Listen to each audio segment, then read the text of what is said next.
Thomas the Tank Engine and Friends, Wooden Railway Adventures, Episode 37, New Engine Fever. Sir Topham had ordered a new engine to the island of Sodor, and the day before it arrived, he called Donald and Douglas to the yard. "I have ordered a new engine," he said. "It will be coming to Sodor very soon," he said. "I would like you two to be its mentors." "What does that mean?" asked Donald. "It means you will be the teacher of the new engine.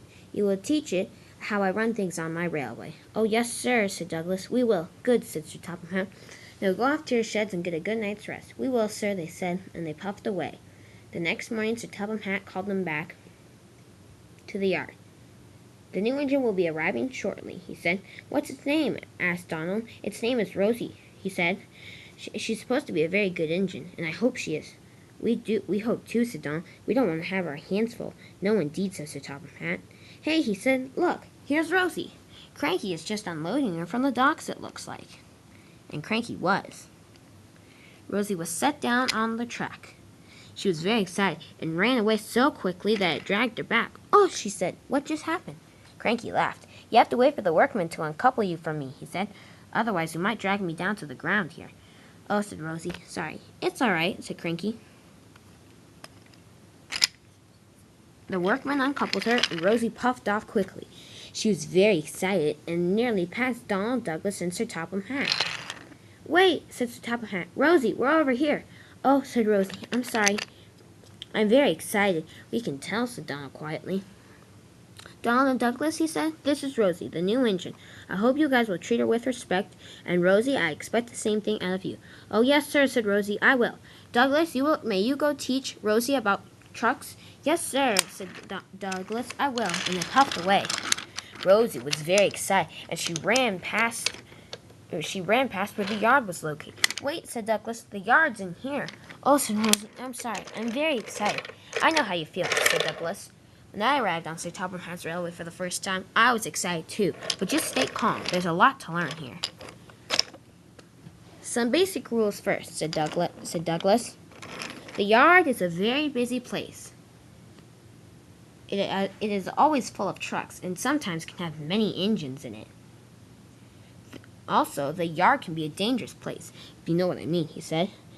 "Trucks," he said, "are a way of transportation around the island of Sodor. They carry our goods across the island. Trucks don't like to be bumped," he said, and if they are bumped and they don't like it, they may bump you back." "Ooh," said Rosie, "that sounds mean." "Not really," said Douglas. "You have to get on their good side." "Okay," said Rosie, "I'll try. Like this." But she banged the trucks too hard. The trucks were cross now. "Not that hard," said Douglas. "Just a nice little tap," he said. "Okay," said Rosie. She started pushing them, but the trucks were up to their no good. And the trucks pulled her and crashed into a goods train. "Oh," said Rosie, "I'm so sorry." "It's all right," said Douglas. "Every engine on the island of Sodor has had accidents with trucks. Even me." "Even you?" said Rosie. "Yes, if you ever see a spiteful brakeman, I once pushed at him so hard that, well, he kind of fell to pieces." "He did?" said Rosie. "Wow, that's amazing." "Not really. Sir Topham was quite cross at me." I could see why," said Rosie. Just then Spencer puffed up to his train.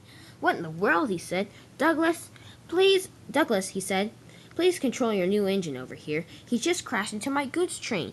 "The new engine," said Douglas, "is Rosie. And by the way, what are you doing pulling trucks here, Mr. Duke and Duchess's engine?"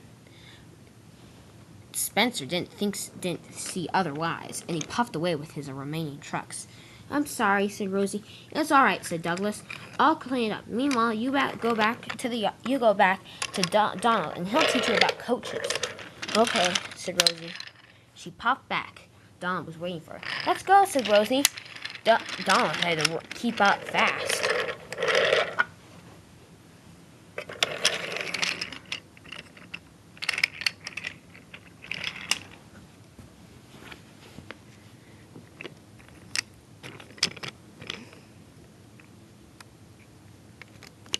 They arrived at the yard where the coaches were. "Coaches," said Donald, "are one of the most important things the railway has to offer. Without any coaches, there wouldn't be any passengers. Without any passengers, our railway would close. Coaches don't like to be bumped, so don't bump them at all, otherwise they might play tricks on you, but they're sometimes not that silly." Rosie was liking this one. Ooh, she said, may I pull these two right here and possibly that one? No, said Douglas. No, said Donald. I'm afraid not. Those are Thomas's coaches, Annie and Clarabelle, and that's Tolley's coach, Henrietta. Oh, said Rosie. Well, then what am I to pull? You're going to pull Old Slow Coach over here and the Knapford Express coach. Rosie didn't think that was very suitable for her, but she didn't want to argue. Just then, Donald's driver realized something. Donald, he said, we're almost out of coal. We better go fill up. Okay, said Donald. I'll be right back, Rosie. Stay out of trouble. But that was hard for Rosie to do. She wanted to pull Annie and Clarabelle really bad. She ran back to the turntable and switched around. She coupled to Annie, Clarabelle, and Henrietta.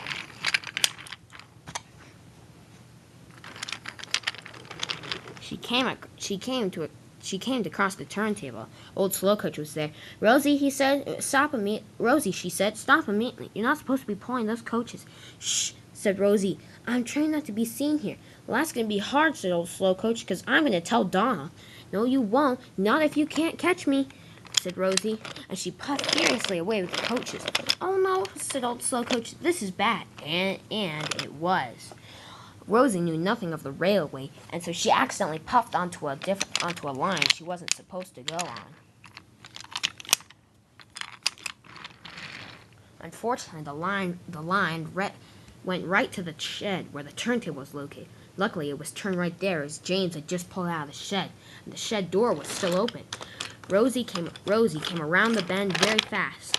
Oh no, said Rosie, cinders and ashes, and she ran into the back of the shed. Oh, said Rosie, ouch. She hit the back of the shed so hard that she popped out the other side. Ouch, said Rosie, that hurt. Gordon just came around with the express. Well, little Rosie, he said, it looks like you're trying to pull coaches already. I would suggest that you just stick to Old Slow Coach over there.